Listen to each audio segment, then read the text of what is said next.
Қазір мен кез келген криптовалютаны қалай сатып алуға болатынын көрсетемін. Бірінші CoinMarketCap деген сервиске өтеміз. Осы жердегі поискке өзімізге қажет криптовалютаның атын жазамыз. Мысалға, менің жағдайымда ол Космос. Космос дегенді басамыз, және бұл жерде біздегі қазіргі бағасы тұр.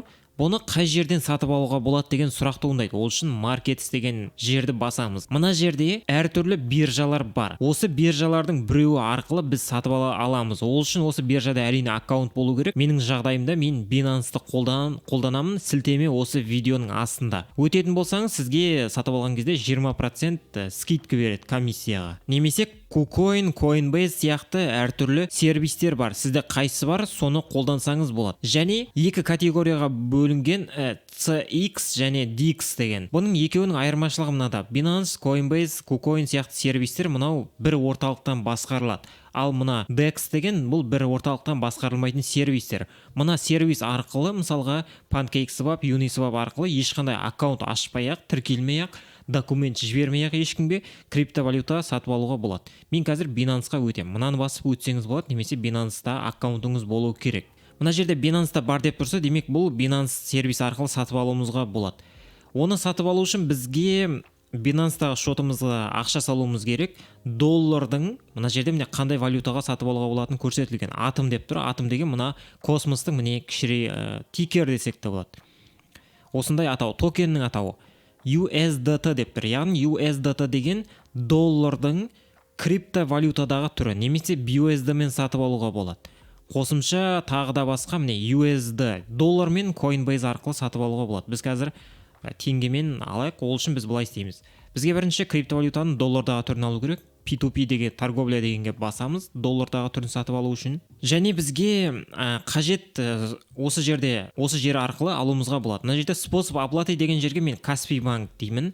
Бұл жер қалай жұмыс жасайды? Мен қазір мына біреуге теңгемен ақша жіберем, ол маған доллардың криптовалютадағы түрін береді. Әрине ол мен лақтырмайды.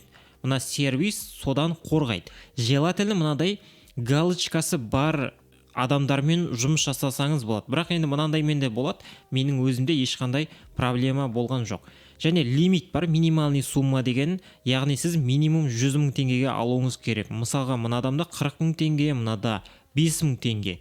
Курсын көрсеңіз болады, USDT деп тұр. Егер BUSD дегенді басқан кезде оның курсы кішкене выгодны болатын болса, мынаны алғаныңыз дұрысырақ болады. Себебі мына жерде міне BUSD-мен де сатып алуға болады деп көрсетіп қойған.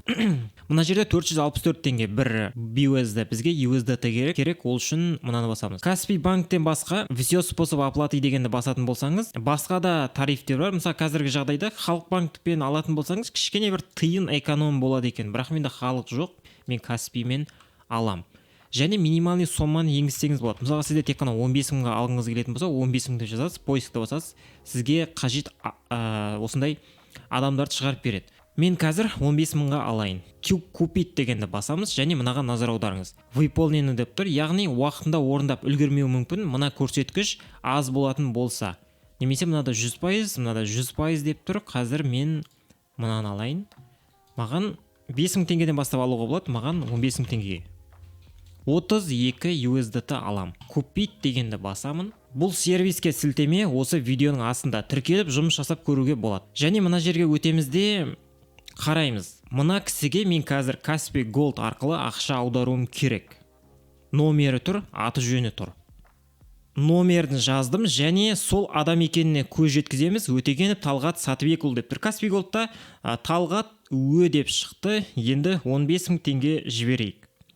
Мына жерде назар аударыңыз. Мысалға, сіздің Binance аккаунтыңыз менің атымда тұрған, мысалға менің аккаунтым мына жерде Ертай Қуанышев деп тұр. Ертай Қуанышев болса, менің Binance аккаунтым, мен Каспийден ақша аударған кезде де оған осы өзімнің шотым арқылы аударуым керек. Көптеген продавецтер, яғни осындай адамдар басқа үшінші жақтан ақша қабылдамайды. Соны ескергеніңіз жөн.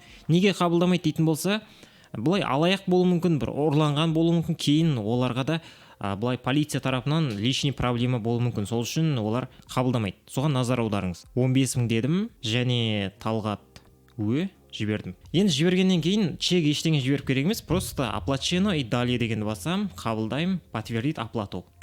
Примерно 5 сағаттың ішінде бізге мына транзакцияны ар жақтағы адам ақша түсті деп кнопканы басу керек. Сол кезде бізге мына 32 доллар біздің шотымызға түседі. Кейін осы 32 долларды қолданып мынаны космосты сатып алуымызға болады. Қазір күте тұрайық, қанша уақыт кететінін білмедім. Мен тіпті қарап та үлгермедім, уже ол кісі подтверждение жасады. Даже қазір түн болғанның өзінде.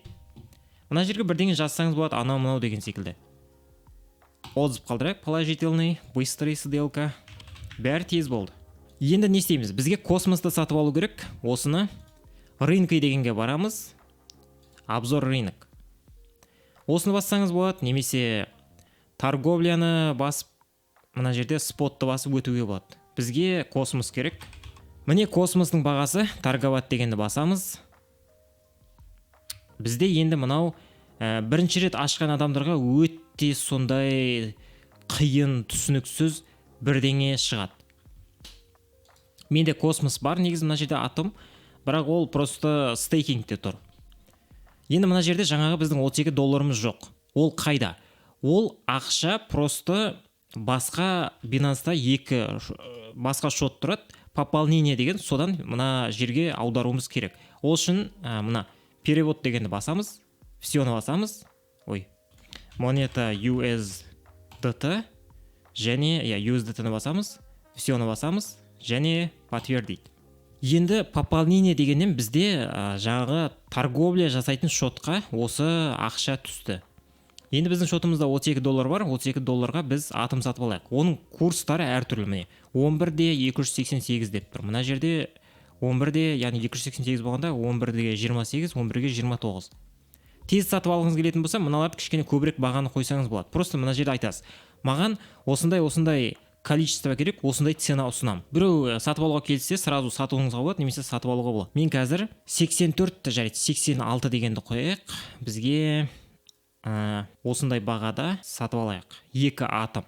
Мен 2-де 88 атомды сатып алдым. Енді менің шотымда міне 2-де 88 атом бар. Осы бағада сатып алдыңыз, кейін мына жерде портфель дегенге барып, пайда таптыңыз ба, таппадыңыз ба, отслеживание жасау үшін сол жерге қойсаңыз болады. Бұл өте маңызды. Мен қазір жаңа алған бағамда, мына көшіріп алған себебім мен сол. 11-ге 88 деймде, ана жерде 2-де 88 деп жазып қоямын. Пайда таптым ба, таппадым ба, сразу көрсем болады. Енді сатқыңыз келетін болса, жай ғана мынаны шотыңызда тұр. Бағасын қоясыз, мысалы 12 доллар. Мына жер қоясыз и 34 доллар болады. Общий сатып жіберсеңіз болады. Бірақ қазіргі жағдайда мына 12 доллар емес, алдағы уақытта 20 болуы мүмкін, 30 болуы мүмкін. Сол кезде сатсаңыз болады. Мен мысалға білмеймін, бір 20 болған кезде мысалы сатып жіберуі мүмкін. Нақты айта алмаймын әрине. Binance'қа сілтеме осы видеоның астында тіркеліп жұмыс жасап көруге болады.